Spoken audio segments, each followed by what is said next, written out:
হরে কৃষ্ণ। আজ 18ই আষাঢ় 1432 ও 3রা জুলাই 2025 বৃহস্পতিবার। আজ আমি ভাগবতম পাঠ করছি। ভাগবতমের চতুর্থ স্কন্ধ, প্রথম ভাগ, 18 অধ্যায়, পৃথু মহারাজ কর্তৃক পৃথিবী দহনের শ্লোক 6 থেকে 8। নারায়ণ হে নারায়ণ, ভবভয়হরণম নারায়ণ। শ্লোক 6। পুরা সৃষ্টা হর্ষোধয় ব্রহ্মণা যা বিষাম্পতে, ভুজ্যমানা ময়া দৃষ্টা অসদ্ভীরধৃত ব্রতৈ।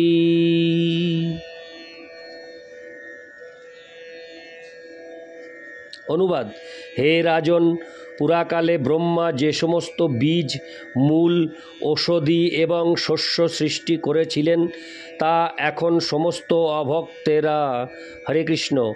অভক্তরা ভোগ করছে, যারা সব রকম আধ্যাত্মিক জ্ঞান রহিত।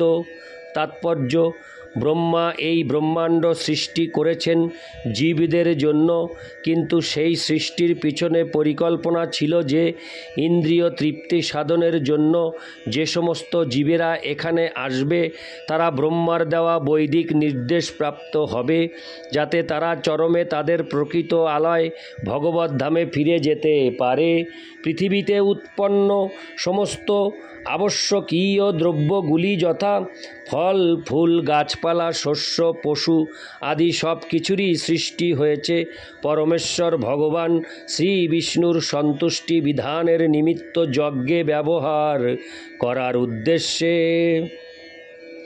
কিন্তু গাভীরূপী পৃথিবী এখানে প্রার্থনা করছেন যে এই সমস্ত বস্তুগুলি এখন অভক্তরা ব্যবহার করছে, যাদের পারমার্থিক উপলব্ধি সম্বন্ধে কোনো পরিকল্পনা নেই।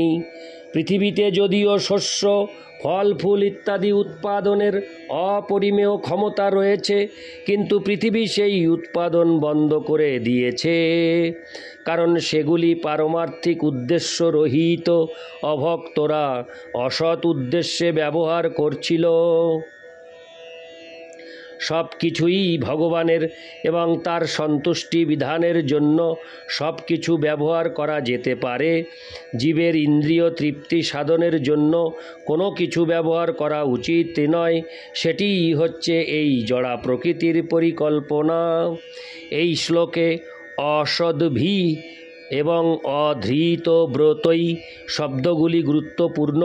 অসদ্ভী শব্দটি অভক্তদের ইঙ্গিত করে।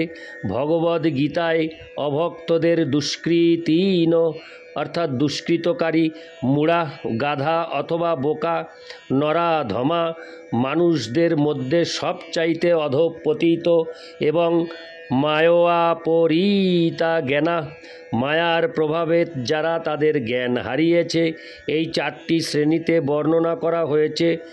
এই সমস্ত মানুষেরা অসৎ বা অভক্ত। অভক্তদের গৃহব্রত বলা হয়, আর ভক্তদের বলা হয় ধৃতব্রত।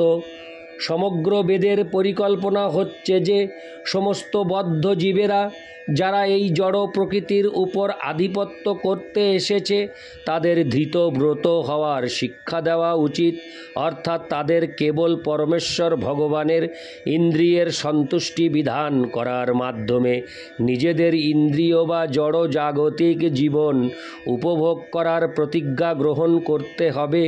পরমেশ্বর ভগবান শ্রীকৃষ্ণের ইন্দ্রিয়ের তৃপ্তি সাধনের উদ্দেশ্যে যে সমস্ত কার্যকলাপ, সেগুলিকে বলা হয় কৃষ্ণার্থেহ খিল চেষ্টা। তা ইঙ্গিত করে যে মানুষ সব রকমের কর্ম করার চেষ্টা করতে পারে, কিন্তু তা যেন শ্রীকৃষ্ণের সন্তুষ্টি বিধানের উদ্দেশ্যে সম্পাদিত হয়। ভগবদ্গীতায় তা যজ্ঞার্থাৎ কর্ম বলে বর্ণনা করা হয়েছে। যজ্ঞ শব্দটি ভগবান বিষ্ণুকে ইঙ্গিত করে। সেই বিষ্ণুর সন্তুষ্টি বিধানের উদ্দেশ্যেই আমাদের কর্ম করা উচিত। বর্তমান সময়ে কলিযুগে কিন্তু মানুষ বিষ্ণুকে সম্পূর্ণরূপে ভুলে গেছে এবং তারা তাদের ইন্দ্রিয় তৃপ্তি সাধনের জন্য সব কিছু করছে। এই সমস্ত মানুষেরা ধীরে ধীরে অত্যন্ত দারিদ্র্যগ্রস্ত হয়ে যাবে, কারণ পরমেশ্বর ভগবানের উপভোগের জন্য যে সমস্ত সামগ্রী তা তাদের ইন্দ্রিয় তৃপ্তি সাধনের জন্য ব্যবহার করতে দেওয়া হবে না। তারা যদি এইভাবে আচরণ করে তাহলে চরমে এমন দারিদ্র্য দেখা দেবে যে তখন আর কোনো শস্য, ফুল ইত্যাদি উৎপন্ন হবে না। শ্রীমদ্ ভাগবতের দ্বাদশ স্কন্ধে বর্ণনা করা হয়েছে যে কলিযুগের শেষে মানুষ এতই কলুষিত হয়ে যাবে যে তখন আর কোনো শস্য, ফল, দুধ ইত্যাদি থাকবে না। ইতি শ্লোক 6। শ্লোক 7। অপালিতানাদৃতা চ ভবদ্ভির্লোকপালকৈ চরীভূতে হত লোকে হং যজ্ঞার্থে অগ্রসমোষধি। অনুবাদ: হে রাজন, কেবল শস্য এবং ওষুধই অভক্তদের দ্বারা অসৎ উদ্দেশ্যে ব্যবহৃত হচ্ছে তাই নয়, যথাযথভাবে আমার পালনও হচ্ছে না। ইন্দ্রিয় তৃপ্তি সাধনের উদ্দেশ্যে খাদ্যশস্য ব্যবহার করে যারা চোরে পরিণত হয়েছে সেই সমস্ত দুর্বৃত্তদের দণ্ডদানে অক্ষম রাজাদের দ্বারাও আমি অনাদৃতা। তাই আমি সমস্ত বীজ লুকিয়ে রেখেছি, কারণ সেগুলি প্রকৃতপক্ষে যজ্ঞ অনুষ্ঠানের জন্য ব্যবহার করার কথা। তাৎপর্য: পৃথু মহারাজ এবং তার পিতা বেন রাজার সময় যা ঘটেছিল তা বর্তমান সময়েও হচ্ছে। বিশাল পরিমাণে শিল্পজাত দ্রব্য এবং কৃষিজাত দ্রব্য উৎপাদনের জন্য বিরাট আয়োজন করা হয়েছে, কিন্তু তা সবই ইন্দ্রিয় তৃপ্তি সাধনের উদ্দেশ্যে। তাই এত উৎপাদন ক্ষমতা সত্ত্বেও মানুষের অভাব দূর হয়নি, কারণ পৃথিবী চোর বাটপারে পরিপূর্ণ। চরীভূতে শব্দটি ইঙ্গিত করে যে জনসাধারণ চোরে পরিণত হয়েছে। বৈদিক তত্ত্বজ্ঞান অনুসারে ইন্দ্রিয় তৃপ্তি সাধনের জন্য যখন অর্থনৈতিক উন্নতির পরিকল্পনা করা হয় তখন মানুষ চোরে পরিণত হয়। ভগবদ্গীতাতেও বিশ্লেষণ করা হয়েছে যে পরমেশ্বর ভগবান বা যজ্ঞকে নিবেদন না করে যখন মানুষ খাদ্যশস্য আহার করে তখন সে চোরে পরিণত হয় এবং তাকে দণ্ড ভোগ করতে হয়। আধ্যাত্মিক সাম্যবাদ অনুসারে ব্রহ্মাণ্ডের সব কিছুই ভগবানের সম্পত্তি। জনসাধারণের সেই সমস্ত সম্পদ উপভোগ করার অধিকার তখনই হয় যখন সেগুলি ভগবানের উদ্দেশ্যে নিবেদিত হয়। সেটি হচ্ছে প্রসাদ গ্রহণ করার পন্থা। ভগবত প্রসাদ যে আহার করে না সে অবশ্যই একটি চোর। রাজ্যপাল এবং রাজাদের কর্তব্য হচ্ছে এই সমস্ত চোরদের দণ্ড দিয়ে সুষ্ঠুভাবে পৃথিবী পালন করা। তা যদি না করা হয় তাহলে আর খাদ্যশস্য উৎপাদন হবে না এবং মানুষকে অনাহারে থাকতে হবে। অবশ্য তাদের যে কেবল অন্নাভাবেই, হরে কৃষ্ণ, অন্নাভাবই হবে তাই নয়, তখন তারা পরস্পরকে হত্যা করে তাদের মাংস খাবে। তারা ইতিমধ্যেই মাংসের জন্য পশু হত্যা করছে। তাই যখন শস্য, শাকসবজি এবং ফল থাকবে না তখন তারা তাদের নিজেদের পিতা ও পুত্রের হত্যা করে তাদের মাংস খাবে। ইতি শ্লোক 7। শ্লোক 8। নুনং তা বিরুধ ক্ষীণাময়ী কালেন ভূয়সা তত্র যোগেন দৃষ্টেন ভবানাদাতুমোর্হতি। অনুবাদ: দীর্ঘকাল আমার ভিতর সঞ্চিত থাকার ফলে এই সমস্ত শস্যবীজ নিশ্চয়ই জীর্ণ হয়েছে। তাই আচার্য বা শাস্ত্র নির্দেশিত উপযুক্ত উপায়ে সেই সমস্ত বীজগুলি এখনই উদ্ধার করা আপনার কর্তব্য। তাৎপর্য, যখন খাদ্য শস্যের অভাব হয় তখন সরকারের কর্তব্য শাস্ত্র বর্ণিত এবং আচার্যদের দ্বারা অনুমোদিত বিধি পালন করা। তাহলে যথেষ্ট পরিমাণে শস্য উৎপাদন হবে এবং খাদ্যাভাব ও দুর্ভিক্ষ প্রতিরোধ করা যাবে। ভগবদ্গীতায় যজ্ঞ অনুষ্ঠান করার নির্দেশ দেওয়া হয়েছে। যজ্ঞ অনুষ্ঠানের ফলে আকাশে পর্যাপ্ত মেঘ একত্রিত হয় এবং পর্যাপ্ত পরিমাণে বৃষ্টি হয়। এইভাবে কৃষিকার্য সুচারুরূপে সম্পাদিত হয়। যখন পর্যাপ্ত পরিমাণে খাদ্যশস্য উৎপাদন হয় তখন মানুষ শস্যজাত খাদ্য আহার করে এবং গো মেষ আদি গৃহপালিত জন্তুরাও ঘাস ও শস্য আহার করে। এই ব্যবস্থা অনুসারে মানুষ যদি যজ্ঞ করে তাহলে আর খাদ্যাভাব থাকবে না। কলিযুগের একমাত্র যজ্ঞ হচ্ছে সংকীর্তন যজ্ঞ। এই শ্লোকে দুটি তাৎপর্যপূর্ণ শব্দ হচ্ছে যোগেন অনুমোদিত উপায়ে এবং দৃষ্টেন।